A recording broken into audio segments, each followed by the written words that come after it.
Shalom Bracha, que le bon Dieu vous protège, vous donne la santé et la joie. Je souhaite, Be'ezat Hashem, de très bonnes fêtes, de Pessah, et que le bon Dieu vous donne une longue vie, Keneratson. Aujourd'hui, je voudrais vous raconter une très belle histoire que j'ai eue il y a longtemps.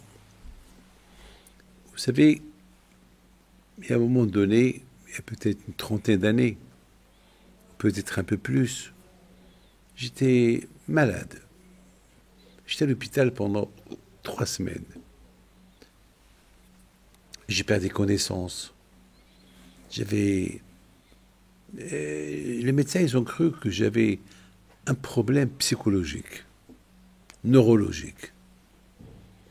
Parce que je perds des connaissances et je marche et je tombe. Et bon,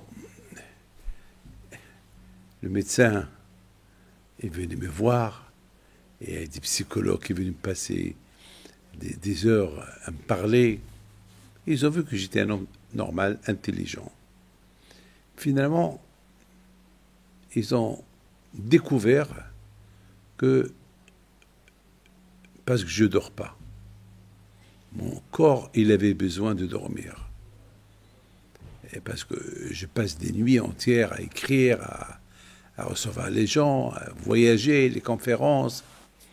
Je n'avais pas de timing, je voyage. Ils m'ont dit, il faut se reposer. C'est tout. Bon, mais quand même, je perdais connaissance encore. Donc, j'étais à l'hôpital. Il y avait quelqu'un qui vient me voir à l'hôpital. Il me dit, Rabbi David, dit à ma mère qu'elle est dans le coma et que si ça ne vous dérange pas, une bracha pour elle. Moi, je n'ai pas écouté le mot « ma mère, elle est dans le coma ». Je ne sais pas, j'ai compris autre chose. Alors j'ai pris une bouteille d'eau et je lui ai donné, je lui ai dit « donne à ta mère à boire ». Lui, il a cru que vraiment, il devait donner à sa mère à boire. C'est dangereux. Alors, il est parti avec la bouteille, il rentre dans la chambre qui était stérilisée,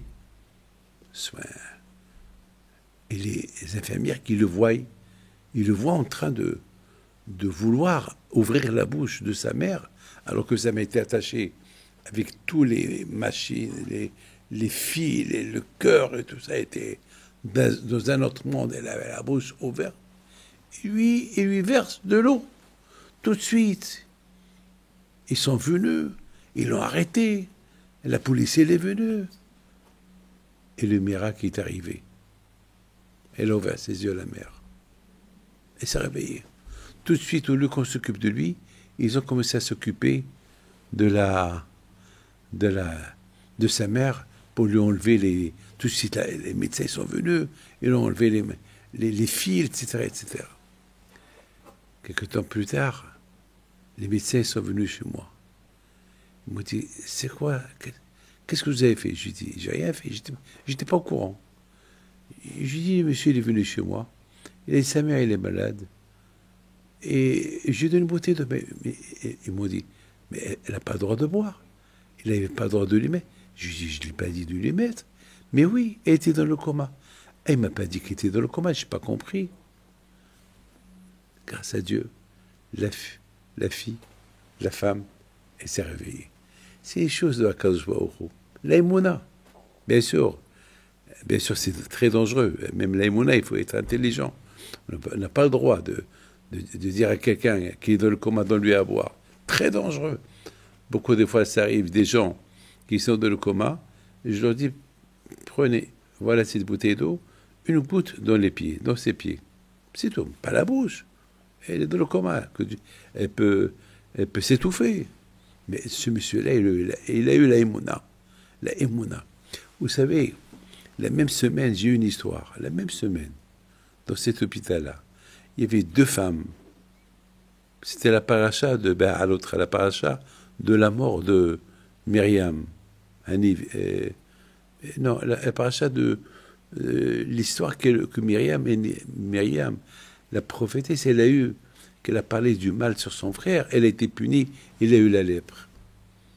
Alors, il y avait, pendant que j'étais à l'hôpital, il y avait les infirmières, au début, ils sont rentrés dans ma chambre, ils m'ont dit, Monsieur Pinto, allez, on doit vous laver. Je lui ai dit non, moi, on ne me touche pas.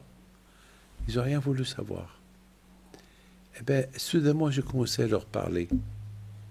Est-ce que vous connaissez l'histoire de Tzipora et de Myriam? Myriam qui a critiqué Tzipora et Myriam a été punie, elle a eu la lèpre. Dès qu'ils ont entendu ça, ils ont eu peur. Ils ont eu peur. Ils ont voulu... Pardon. Alors, je leur ai dit, pourquoi vous avez peur? Il me dit, parce que moi, je m'appelle Tzipora et ma collègue, elle s'appelle Myriam. Et moi, personne ne sait que je m'appelle Tzipora.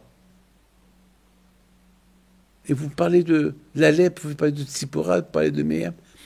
J'ai compris que c'est Hachem qui a voulu que ça me sorte cette histoire de ma bouche. Comme ça, il me laisse tranquille. Voilà. Que le bon Dieu vous protège, vous donne la santé. Amen.